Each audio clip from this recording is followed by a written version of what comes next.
So you see the our Java application that's I already talk about detail how the last screencast from 31 to 34.1 up to 30.24.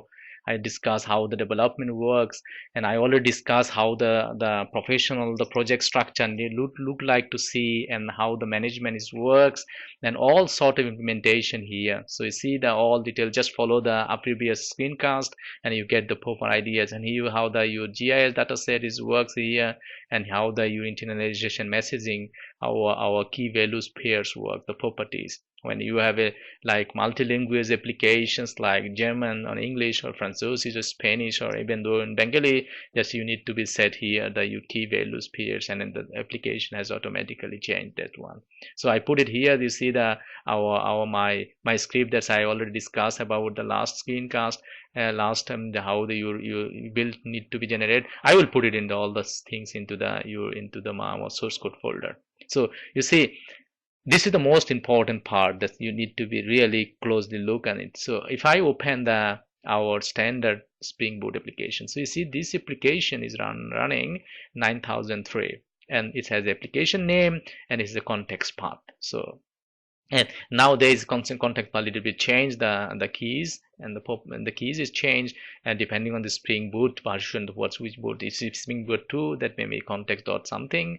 And there's a, because I'm using Spring Boot the older version, the last year I did it the development, but now I decoding, that's why I didn't like to change it. So here's the your URL, like you set it, and then you don't need it to do driver to set it, system automatically can. So you have it like which version you are in the normally in the development stage. You have an update Hibernate DLL options, or into the production normally it's like, even though in the update is possible, or create drop, and depending which content or which data sets you like to deploy it. That means when you try to deploy your application to the production, put the development to the production, that means in the development data sets, what you have it in tested, or you insert or you build your data set, you need to be data sets into migrate to the production environment. That means, and then you as a developer, you need to be, if you have a full stack developer, if you have a no backend developer, or you have a no SQL developer, then you are responsible to dump or to migrate your database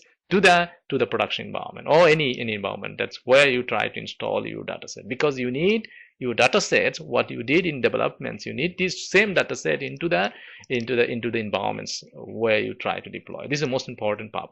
Nowadays there's a lot of tools. You can write very simple SQL script to dump or pg dump or pg some dumping tools to get your real data picture data set image, and put it to your respective environments. That's the idea. So you can write a pgadmin or liquibase, some good tools, build maintain your backend server with your necessary data. And if I have somewhere in some examples in my channels, but I forget it, the real number. If possible, I will put it in this link. How can you migrate your data set from the different environments with the, and then that means when you data set is the same data set in the production environment, in development environment, and go to the production environment, then you test whatever it is, a JUnit test or is a Selenium test, it works properly. You need to be care that one. So you set it your database URL with, because I am running my local machines. If it's the cloud cluster, you need to be changed here, and you need to be changed. This the port of the cluster provide your port number, this number you can put it, because in this case in my local PC, and then this the default port from the PostGIS PostGIS database server. So you put it your users. I put it here PostGIS user, and the respective password for my database. And this is the most important part when we write down our script. This is the part we need to be changed, because it's externally configured. Need to be, this is the key and this is the value. That means key is still the same. We changed the externally this value. That means where our database machine is located, where the port, where the database name, and they put it database name users, and they give it the user password, and the application is started the same thing. If you look for these development environments, so it's the same, exactly same information. In production environment, exactly same information. Just what we need, you need to, in configuration, you just need to flag, okay, I try to install this application into the QA QA environment. That means in the configuration file you need to write down like which the environments you try to install the application in the QA or PRO report or release or test or whatever. This is the convention of the naming. If you try to write down everything like application might develop in the complete words even though it works, then that means into the script file you need to be complete name. Now the script file, I will show you how it works. You can see here is my dev environments, and this is my production dev, prod, QA, rel, and test, and UA.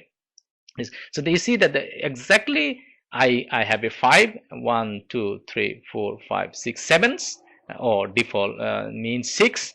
And that means if you try to your application to deploy in 6 environments, then just you need to write down which environment you are. Let's say we are production, you write down PORD port, and you need to be changed your URL, where your database, and who is the port, and who is the database name, and who is the username, and who is the password, and that's all enough. Everything is configured and properly done.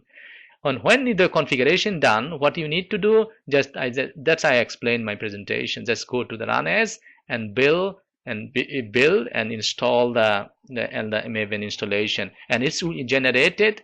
It will produce these jar files. You need to copy this jar file into the U directory where you try to copy it, or even though you can put this jar file into the repository in any jar based repository like Fox has some repository. You can put these jar files, and even though this jar file you can get it from the repository and put it into any machines and run the script and write down the script, run the jar files, and that's all it works.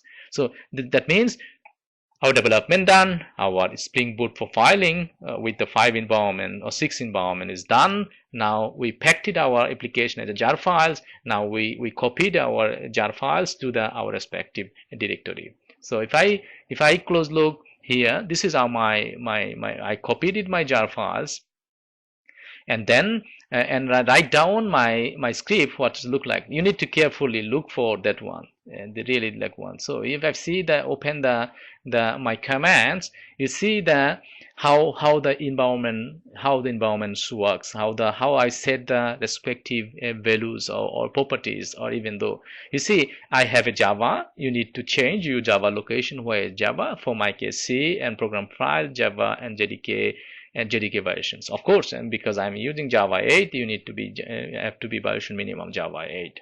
So it's a 45 in minimum requirements. That means you need to just what you need to change where you try to install the application. You need to just change with the respective installation machines where is Java located. Just set this part of the part, and that's is okay. He get it Java, and now search for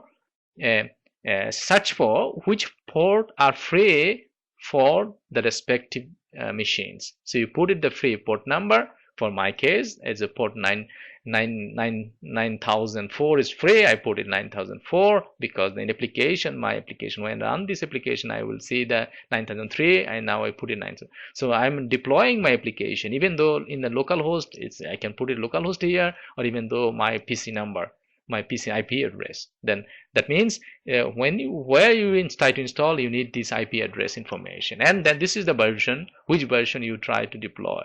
You see that I have a multiple version here. So the version number 0.1.0.1 and 0.2. 0.2. That means this is the one version. Is 1 week's. Last year it was the August of 11th of August the release, and this is the last week the release. So that means you have a version like release X, release 1, release 2, release 3, release 4, and then you say, okay, I get the release 1 for the production or QA or test, or maybe production is 1, and now you deploy, the developer deployed the version 2. Now if this version 2 will go to in the QA department or test department, you just run the QA the version 2. Then that means you maintain all the sources, all your Java releases or your jar releases into any repositories and put it there, and then put it which environments you need which versions. That means your production circle is running properly.